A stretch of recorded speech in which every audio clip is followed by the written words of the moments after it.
You know, for the past decade, it felt like India's ruling party, the BJP, was just this unstoppable political machine, right? But their recent election results, well, they've kicked off this really fascinating analysis I want to walk you through. The argument is that what we're seeing isn't just a simple setback. It might just be the start of a real long-term decline. So let's get into it. All right, so the whole analysis really starts with this wild moment right on the floor of India's parliament. The opposition points out some pretty abusive language, and what happens? The Home Minister doesn't apologize. Nope. He basically just tells the Speaker, hey, just delete whatever you don't like from the record. I mean, wow. The source presents this as a jaw-dropping moment, a moment where accountability wasn't just dodged, it was literally erased from history. And this really gets to the heart of it. See, in the past, there was a whole process for this stuff. Debates got heated, sure, but if someone crossed a line, the words were officially withdrawn. Decorum was restored. But now, the analysis we're looking at says the new rule is just ask for an edit. It's a subtle change, but it's a huge one. It's like the institutional guardrails, the very rules of the game, are starting to buckle. Okay, but here's the part that I think is really fascinating. The source argues that this whole outburst wasn't even triggered by some big, serious political attack. It was triggered by mockery, by teasing. And think about that for a second. The point being made is that truly secure, confident power can take a joke, right? It can laugh it off. But power that's starting to feel a little fragile, well, that's when it gets defensive. It cracks under the kind of pressure it used to just brush aside. So this idea of defensiveness, the analysis says it wasn't just a one-time thing. It was actually part of a bigger pattern. And you can really see it when you start to look at the language, the rhetoric the party was using during the actual election campaign. Yeah, the source zeroes in on specific rhetoric used by the Prime Minister.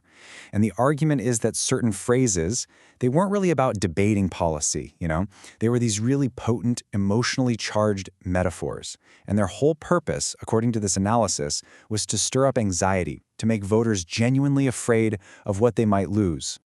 And this brings us to a key definition in this analysis, the idea of fear-based rhetoric.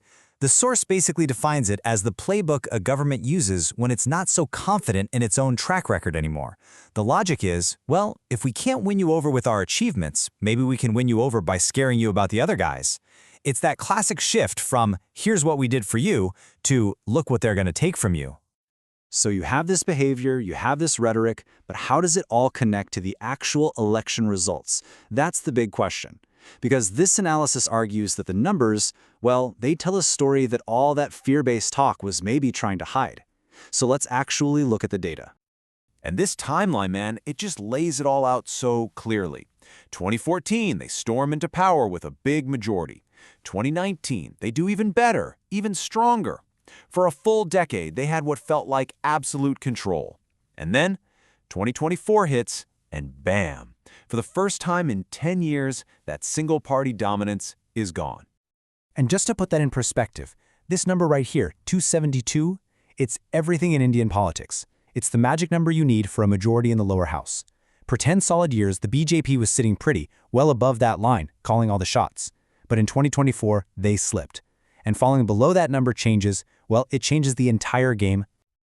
And this chart just makes it visually obvious, doesn't it? Look at that bar for 2019, way, way above the majority mark. Now look at 2024, a big drop well below it. The source argues this isn't just a numbers game. This is a huge psychological blow for a party whose entire brand for a decade has been about absolute single-handed power. So it's not just about the national numbers. The analysis digs deeper, and it claims there are cracks showing up inside the party's famous ground game machine. The idea here is that the election results aren't the disease, they're the symptom of something bigger going on internally. So what's this internal problem? The source calls it cadre fatigue.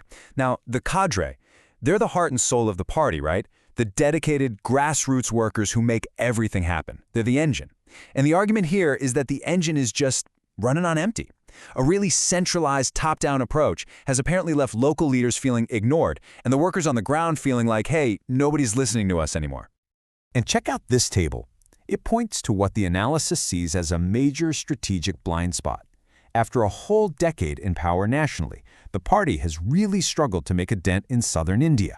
Just look at those numbers. 0 seats in Tamil Nadu, only 1 in Kerala. In these huge influential states, they're still not a major force. And then there's this. The source points to one loss that's just dripping with symbolism.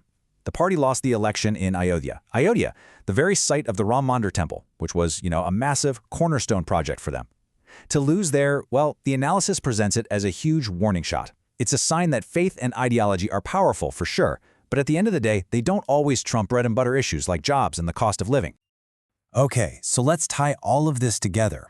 We've talked about the behavior, the rhetoric, the numbers, the internal issues, and it all builds to this one final, really important distinction that the source is trying to make. The argument is that what we're seeing here isn't just a simple defeat. It's something deeper. And here we go. This slide really lays out the core argument of the whole piece. A defeat, that's just an event. It happens, you lose an election, you regroup, you try again next time. But decline, that's a process. It's a slow burn. It's the erosion of your composure, your internal organization, maybe even your grip on what's really happening on the ground. And the source's big warning is that decline is a way, way tougher thing to reverse. So, when you put it all together, you've got the outburst in Parliament, the fear-based campaign talk, the tired party machine on the ground. The source is arguing that the real story here isn't just about the election numbers. It's about a pattern of behavior, a pattern you see when a power's been on top for so long, it starts to act like it'll be there forever. And that leaves us with a really powerful and kind of provocative final thought. What does history tell us usually happens next?